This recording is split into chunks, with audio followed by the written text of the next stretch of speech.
आप जब पाकिस्तान आए थे तो बेसिकली एमक्यूएम की सियासत दफन करने आए थे, आप आए थे या लाए गए? पीटीआई को जो लोग लेकर आए उनका 10 महीने पैगाम क्या उन्होंने क्या एस्टेब्लिशमेंट का किरदार भी था? हम एमक्यूएम के कायद उनका टाइम खत्म हो गया है। अल्लाह ताला ने उनकी रस्सी खींच ली है। एमक्यूएम के जितने भी कारकुनान पे केसेस बनते थे वो आपकी पार्टी पीएसपी ज्वाइन कर लेते थे, ये क्या माजरा था?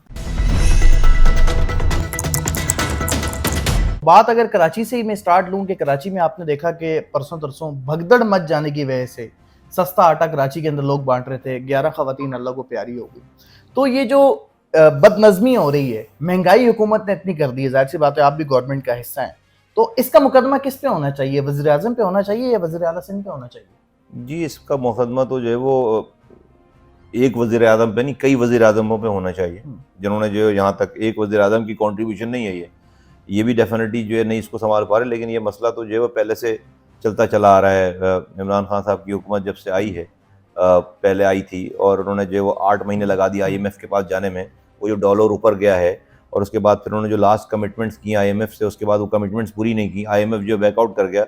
ये वाली हुकूमत आई तो उन्होंने जो पिछला भी पूरा किया और इस वाला भी पूरा किया, लेकिन ये भी मैनेज नहीं कर रहा है। अभी ये मैनेज कर पा रहे थे कि फिर उन्होंने वज़ीर ख़जाना हटा दिया।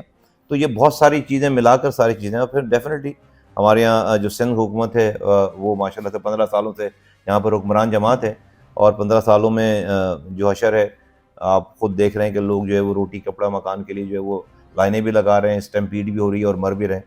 तो लोगों को मेरे ख्याल से सोचना चाहिए, लोगों को देखना चाहिए। जो लोग अपने वोटों से फैसला करते हैं उनको सोचना चाहिए कि वो अपने वोटों से कैसे हुक्मरान जो अपने लिए मुंतखब कर रहे हैं। ठीक है। मुल्क की सियासत इस दफ़ा आप देख रहे हैं कि काफ़ी ज़्यादा ख़राब सूरत-ए-हाल चल रही है मुल्क की। आप इस्लामाबाद के हालात देख लें, लाहौर के दे दें, पीटीआई के हवाले से इमरान खान को लेके, पीडीएम भी साथ सारी चीज़ें। तो ज़ाती हैसियत में अगर हम 5 मिनट के लिए एमक्यूएम को साइड पर रखें, ज़ाती हैसियत में आप एज़ अ पॉलिटिशियन, क्योंकि अब आप पीडीएम का हिस्सा भी हैं, आप इन सारी चीज़ों को कैसे देख रहे हैं कि इमरान खान का जो स्टैंड है, वो राइट है या पीडीएम अपनी जगह ठीक है? नहीं, इमरान खान का स्टैंड राइट बिल्कुल नहीं है। वो एक लीगल तरीके से उनको जो है हुकूमत जिससे हटे हैं वो, कोई आके उन्होंने जो है किसी ने कोई गैर आइनी कदम नहीं उठाया, उनके खिलाफ एक तहरीक एतमाद पेश हुई और वो गए। फिर उन्होंने मुख्तलिफ बयानियाँ बनाया, अमेरिका की पहले बात की, अमरीकन साजिश की, फिर उन्होंने और साजिशें बताई, फिर उन्होंने जो है मुख्तलिफ जो है वो लोगों की बात की, फिर आर्मी चीफ़ की पुरानी बात की, फिर और सारी बातें हुई। अब वो आकर जो है वो यहाँ पे इस नहज पे आ गई है सारी कहानी कि वो डेफिनेटली वो किसी से बात करने के लिए तैयार नहीं है और वो कहते हैं कि जी वो अकेले ही जो है वो सादिक और अमीन है। तो मैं समझता हूँ कि उनके रवैयों की वजह से आज मुल्क जो है वो यहाँ तक पहुँचा है। पॉलिटिकल पार्टीज़ और उनके सरबराहान का ये रवैया नहीं, जमहूरी जमहूरी मुल्कों में ये रवैया नहीं होता कि आप अपने स्टांस पे किसी को कह दें कि फ़लाँ चोर है और मैं उससे बात नहीं करूँगा। तो फिर उस जैसे माहौल में तो फिर आपको कोई बादशाहत क्रिएट करनी पड़ेगी। जैसे कि जमहूरी मुल्क, जमहूरी सिस्टम में तो भाई आप भी होंगे और अपोजिशन भी होगी, या आप अपोजिशन में होंगे, कोई हुकूमत में होगा। तो जो लोग जिनको आप चोर डाकू कह रहे हैं, हो सकता है हों वो चोर डाकू, लेकिन आपको आवाम से ये वाली बात कहनी चाहिए कि भाई चोर डाकुओं को मुंतखब ना करें। लेकिन अगर आवाम आपकी बात ना माने और उन्हीं चोर डाकुओं को भी वो जितनी भी सीटें देकर भेज रहे हैं, तो आपको आवाम के वोटों की को रिस्पेक्ट देना चाहिए। ऐसे और आवाम जब तक समझ रही है कि भाई वो चोर डाकू नहीं है, तो आप फिर उनकी आवाम की राय की जो है वो करें, तायीद करें और उसको करें, लेकिन आप अपनी बात जारी रखें। तो मैं समझता हूँ कि जो उन्होंने रवैया अख्तियार किया जिसकी वजह से मुल्क आज यहाँ तक पहुँचा है। अभी पिछले दिनों एमक्यूएम के तमाम धड़ों को जो है वो एक करने के लिए तकद्दो जारी हुई और अभी आपने देखा कि तमाम एमक्यूएम के धड़े एक हो गए हैं, दोबारा से एमक्यूएम जो है चल पड़ी है। तो आप जब पाकिस्तान आए थे तो बेसिकली एमक्यूएम की सियासत को, एमक्यूएम को दफन करने आए थे, आज आप दोबारा एमक्यूएम का हिस्सा बन गए हैं, इसमें किसने किरदार अदा किया है? आप आए थे या लाए गए? देखिए, इसमें मुल्क के हालात ने किरदार अदा किया है। 15 सालों से यहाँ पर पीपल्स पार्टी की हुकूमत है और वो अभी ये ख्वाब देख रही थी कि इस स्प्लिट की वजह से जो है वो पीटीआई और पीपल्स पार्टी के उनको फ़ायदा होगा और वो अपनी जगह बनाएंगे। अगर वो काम करके अपनी जगह बनाते तो हमें कोई मसला नहीं था। 7 साल हमने ये जद्दोजहद की है, या तो एमक्यूएम पूरी वाइप आउट हो जाती या फिर पीएसपी वाइप आउट हो जाती। दोनों अपनी अपनी जगह पे मौजूद रहे, जिसकी वजह से जो उर्दू बोलने वाला मैंडेट था वो स्प्लिट हो गया और यहाँ पर उर्दू बोलने वाला मुहाजिरों का मैंडेट जो है वो सबसे बड़ा मैंडेट। फिर उसके साथ पख्तून भी जुड़ते हैं, पंजाबीज़ भी जुड़ते हैं, सिंधीज़ भी जुड़ते हैं, हज़ारात भी जुड़ते हैं, बलोच भी जुड़ते हैं। लेकिन अगर वो स्प्लिट जो मेन चंक है वो मुहाजिर वोट का है, वो स्प्लिट हुआ हुआ था, जिसकी वजह से पीपल्स पार्टी और पीटीआई और दूसरी जमातों को ये मौका मिल रहा था कि वो यहाँ पर इस स्प्लिट का फ़ायदा उठाएं। तो अगर वो काम करके रिप्लेस करते तो हमें कोई मसला नहीं होता, लेकिन वो की वजह से वो अगर ये उनके पास चीज़ें जाती हैं और वो पार्ट ऑफ द प्रॉब्लम है, वो पार्ट ऑफ द सॉल्यूशन नहीं है।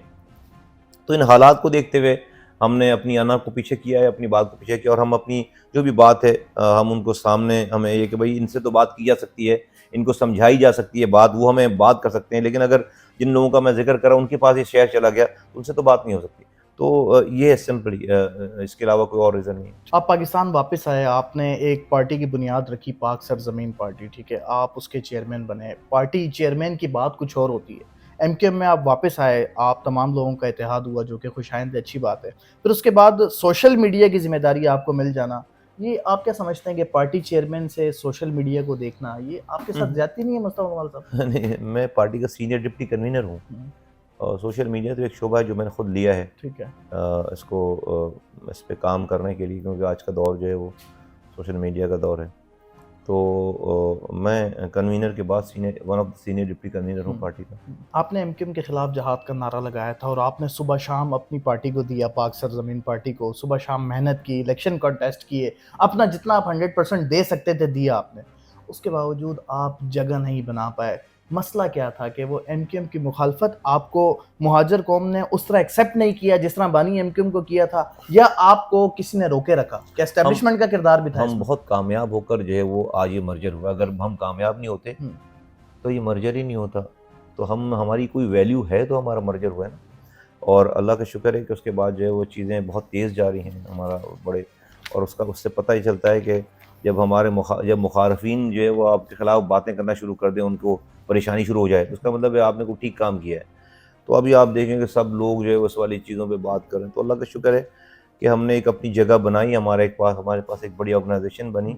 और 2018 के इलेक्शन जैसे हुए वो सबको पता है, आज अशर देखे ना, 2018 के इलेक्शन का अशर हम मुल्क जो है वो भी बर्दाश्त कर रहा है। तो इसके हारने पे अगर कोई जो है वो हम पर बात करे तो वो फिर अजीब सी बात है, लेकिन ना जीतने वाला खुश है ना हारने वाला खुश है। 2018 में के इलेक्शन में क्या हुआ सबको पता है। बट एनीवे, वो सीन दूसरा था, वो माहौल दूसरा था। वो हम जब जो बात कर रहे थे वो भी ठीक बात थी, आज जो हम बात कर रहे हैं ये भी ठीक बात है। वो उस दिन के हवाले से के माहौल के हवाले से थी। आज ये आज जो सारे स्टेप थे ये आज के माहौल के हिसाब से। तो अल्लाह का शुक्र है, हमें कोई रिग्रेट नहीं है, हमने बहुत प्रोग्रेस किया है। आज इस शहर में अगर आप आराम से घूम फिर रहे हैं और यहाँ पर 22 लोग रोज़ाना नहीं मर रहे, तो इसमें हमारा बहुत बड़ा हिस्सा है। जब आपने अपनी जमात पीएसपी बनाई तो उस दौरान एमक्यूएम के जितने भी कारकुनान पे केसेस बनते थे, तो जब वो उनको केसेस से रिलीफ मिलता था वो आपकी पार्टी पीएसपी ज्वाइन कर लेते थे, ये क्या माजरा था? नहीं, ये तो सरासर बिल्कुल एक कोई इसकी एविडेंसेस नहीं है, ऐसी कोई बात नहीं। ये इस तरह तो कोई भी, ऐसा तो फिर पूरी एमक्यूएम फारिग हो चुकी होती है। ठीक है, क्योंकि हमने देखा कराची में जो जज्बाती कारकुनान थे एमक्यूएम के, जिनके नामों के साथ बाकायदा निक नेम लगाए जाते थे, फलां चिड़िया, फलां कोयल, फलानी टेंशन और फलां बादशाह, तो वो सारे लोग बाद में हमने देखा कि उन्होंने पीएसपी ज्वाइन की और बाकायदा नमाजें पढ़ने लग गए, दाढ़ियां इतनी बड़ी बड़ी रखी तो होती थी। हमने कोई फरिश्तों पे तबलीग करने के लिए थोड़ी पार्टी बनाई थी, हमें तो जो है वो इसी माशरे के भटके हुए नौजवानों को आवाज़ देने के लिए हमने। और अल्लाह का शुक्र है हमारे पास जो है वो इस शहर में अगर आज अमन है तो उसमें मैं कहता हूँ हमारा हिस्सा है भाई। आप 40 सालों से ऑपरेशन कर रहे थे, कामयाब नहीं हो पा रहे थे ना, आप लोगों को मार रहे थे, पकड़ रहे थे, हमने समझाया है, लोगों के दिलों को चेंज किया, बंदूक से नहीं, उन पे तबलीग करके, उन पे आवाज़ लगा के, उनको सही और गलत की तमीज़ बता के। तो ये बताएं कि आपके किसी दोस्त ने या किसी पुराने साथी ने कोई आपसे रिक्वेस्ट की है, या बानी कायद जो एमक्यूएम के कायद थे, बानी एमक्यूएम, उन्होंने कोई पैगाम आप तक पहुंचवाया या कोई राब्ता, कोई सिलसिला कोई शुरू हो सका है, या अभी तक वही जो है गैप था कायम है? नहीं, एमक्यूएम के कायद से, बानी से क्या राब्ता हो सकता है, उनका टाइम ख़त्म हो गया है और वो उनका कोई अल्लाह ताला ने उनकी रस्सी खींच ली है। और अब तो जितनी दिन भी उनको ज़िंदा रखा है, उनको इबरत का निशान बनाने के लिए अल्लाह ने ज़िंदा रखा है, और इसके अलावा और कोई वो नहीं। वो अभी भी उनके पास मौका है, अल्लाह ताला से रुजू करें, माफ़ी मांगें। कौम का आज हम जो मसाइल पे घिरे हुए हैं, 40 सालों में अल्लाह ताला ने उनको पावर दी थी, बेड़ा गर्क कर दिया कौम का। हम कहाँ थे और कहाँ चले गए। तो कोई उनका रोल नहीं है। सबसे आखिरी राब्ता आपका उनसे क्या हुआ था और उस वक्त क्या बात हुई थी? नहीं, मुझे याद भी नहीं है, तो सालों पहले, 2013 से पहले की बात है जब। बहुत सारे लोग आपके सख्त मिजाज होने का शिकवा भी करते हैं, कुछ वीडियोस भी हैं जिसमें आप नाज़िब अल्फाज भी गुस्से में अदा कर जाते हैं। लोगों की राय अब यह है कि अगर मुस्तफ़ा कमाल को दोबारा ताकत मिलती है तो ये उसी रवैये में वापस आएगा जो रवैया था।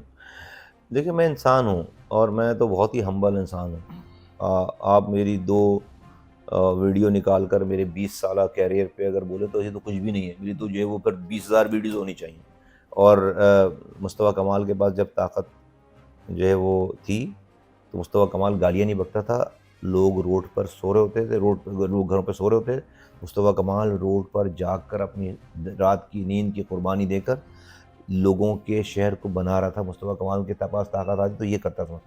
हज़ारों लाखों लोग जो हैं वो उससे आज ये शहर जो घूम फिर रहे हैं लोग, ये मुस्तफ़ा कमाल को जब अल्लाह ताला ने ये ताकत दी थी या पावर दी थी, उससे शहर बना, दुनिया की 12 तेज़ी से तरक्की करने वाले शहरों में शामिल हो गया।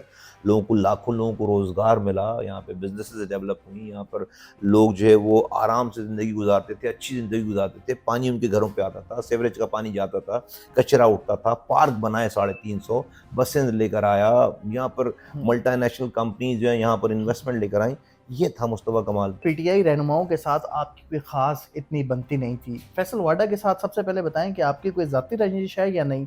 क्योंकि जब आप पॉलिटिकल एक्टिव हुए, अपनी आपने सियासी पार्टी बनाई और लोग तासुर ये दे रहे थे कि मुस्तफ़ा कमाल सिंध में हुकूमत बना के वज़ीर आला बनना चाह रहे हैं, तो फैसल वाडा ने एक स्टेटमेंट दी कि मुस्तफ़ा कमाल चीफ मिनिस्टर तो बन सकता है लेकिन चीफ मिनिस्टर नहीं बन सकता। ये कोई ज़ाती लड़ाई है आपकी फैसल वाडा के साथ? नहीं वही तो, मेरी तो कोई लड़ाई नहीं फैसल बारो साहब से, और मुझे तो नहीं पता कब उन्होंने ये वाली बात की। और ऑन मेरा रिकॉर्ड है सर, उन्होंने प्रेस कॉन्फ्रेंस के दौरान कहा की होगी कि यार, मुस्तफ़ा कमाल चीफ मिनिस्टर तो बन सकता है, चीफ मिनिस्टर नहीं बन की सकता। होगी जी, वो की होगी, इसके ऊपर मेरा कोई जवाब नहीं है। अच्छा, अब इत्तेहाद हो गया एमकेएम का आपके साथ, दोबारा आप वापस आ गए हैं, सारे धड़े एक हो गए, माशाल्लाह साफ नज़र भी आ रहे हैं। लेकिन जो आपकी नेचर है, आप एक पार्टी को जो है चेयर करके आए, चेयरमैन रहे आप पार्टी के, पाक सदरनी पार्टी के। अब जो कराची के अंदर चीज़ें डिस्कस हो रही हैं, लोग तासुर ये दे रहे हैं कि मुस्तफ़ा कमाल 4-5 महीने से ज़्यादा एमकेएम के साथ नहीं चल पाएगा, ये वापस आ जाएगा दोबारा। तो 3 महीने तो हो गए, 2 महीने और इंतज़ार कर लें फिर ये सवाल कीजिएगा। अच्छा, हमने एक चीज़ और आपके अंदर जो देखी, माशाल्लाह बहुत अच्छी चीज़ है, दीन से आपकी कुर्बत बहुत ज़्यादा बढ़ गई है। पहले आपने ज़ाहिर-सी बात है नमाज़ की पाबंदी तो पहले करते होंगे, लेकिन हमने आपको बहुत सारे उलमाए किराम के साथ देखा, और आपकी जो दीन से कुर्बत है बहुत ज़्यादा। किस मज़हबी स्कॉलर को सुनते हैं ज़्यादा? नहीं, नहीं, मेरा कोई ऐसा कोई ख़ास वो नहीं है, सब सारे अच्छे लोग हैं, सबको सुनता हूँ, सबको जब सबके साथ टाइम गुज़रा है, और मेरा कोई ख़ास, और मैं कोई इतना कोई दीनी आदमी भी नहीं हूँ, मैं आम सा एक गुनहगार सा एक बहुत एवरेज किस्म का एक इंसान हूँ। कोशिश करता हूँ कि जो है वो गुनाह ना हो, और बस इससे ज़्यादा कुछ और नहीं। एमकेएम में दोबारा वापस आने के बाद, और जब आप अपनी पार्टी पीएसपी देख रहे थे, उस दौरान कभी पीटीआई की तरफ से कोई पैगाम आया है कि आप हमें ज्वाइन करेंगे हमारा साथ? जी, बिल्कुल, कई दफ़ा आया, और पीटीआई को जो लोग लेकर आए उनका पैगाम उन्होंने 10-10 महीने पैगाम क्या उन्होंने बहुत ज़ोर ज़बरदस्ती भी की कौन करने। लोग लेके आए पीटीआई? छोड़ दें इस वाली चीज़, हाँ, इतने तो नन्हे अब आपने नाप इतना हैं। बोल दिया है तो सर अब वो बता तो दें। पूरे पाकिस्तान को पता है, इतने अच्छा, बड़े पूरा पाकिस्तान इस ठीक मामले है, में बड़ा बालिग हो गया है, ठीक है। बड़ा मैच्योर हो गया, अब तो उन अब लोगों की पोजीशन क्या है? पीटीआई से हाथ हटा दिया या है पीटीआई के सर पर हाथ? वेल, हम तो डेफ़िनेटली नहीं उनसे ये वाली बात पूछते या अब जानते हैं, मालूम हाँ, करते, लेकिन हालात बताते हैं कि अगर हाथ होता तो फिर जो है वो फिर ऐसे ये हालात नहीं होते। तो मेरा नहीं ख़्याल है कि उन्होंने तो जो इमरान खान साहब की स्टेटमेंट्स हैं खुद बता रही हैं कि शायद हाथ नहीं है अब। ओके जी, बहुत-बहुत शुक्रिया जी।